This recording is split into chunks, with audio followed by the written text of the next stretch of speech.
Welcome to using the Q&A and poll features in Google Meet.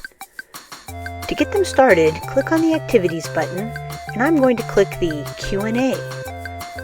Once I click it, it's going to tell me that it is now open and students can ask questions.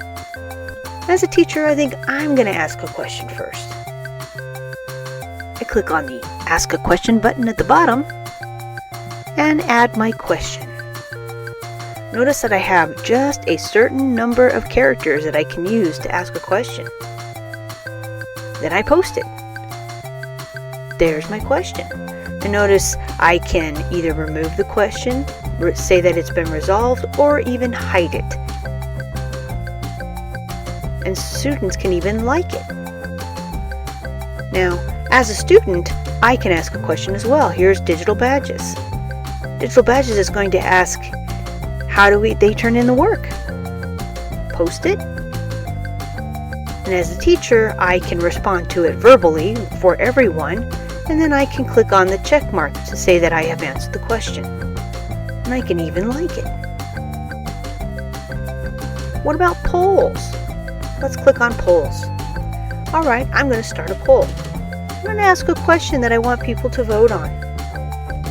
Which do you like better? Put ice cream or cake?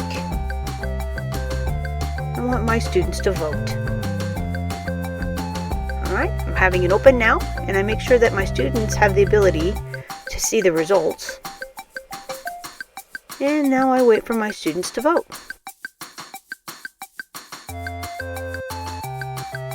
Oh, someone voted. They said they like cake. Someone else voted and said they like ice cream. Excellent.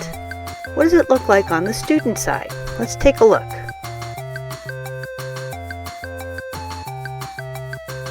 On the student side, I notice there's a green dot under the activities, and I click on polls.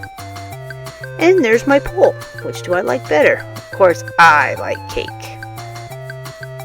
And now it's going to show that there are 2 votes for cake and 1 vote for ice cream.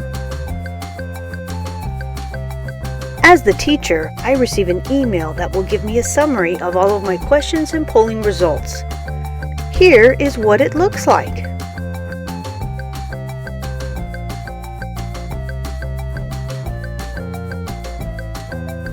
Pretty awesome. Thank you for watching.